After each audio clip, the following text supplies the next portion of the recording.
So for the past few days, I've been playing around with clay, and me and clay do not go together. Like it literally it took me an hour just to do a cross.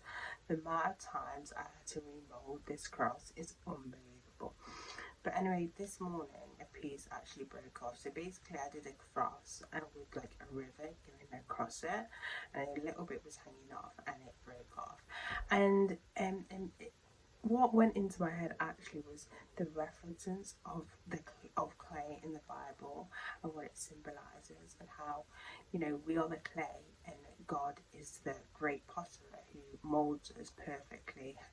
Which the most literal reference that is in Jeremiah 18, but there's other references of us being, the clay and God molding us to his perfection. And it just reminded me that sometimes we forget that God is the one who molds us, and he also molds us not only so we're perfect, but also to follow. He also molds the paths as well that we take. When we try and mold ourselves, that's when things go wrong.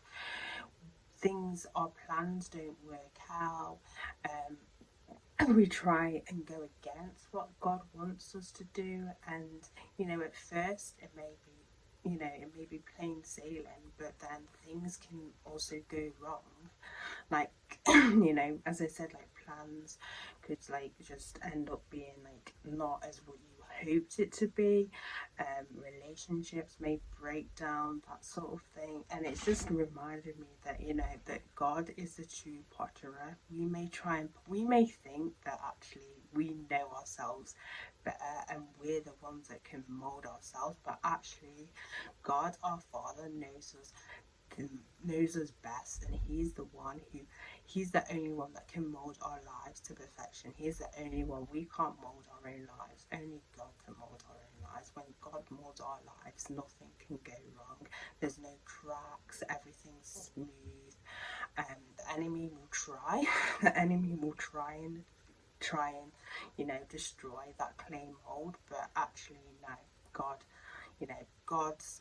God's formed us so perfectly to withstand anything, even to withstand enemy attacks.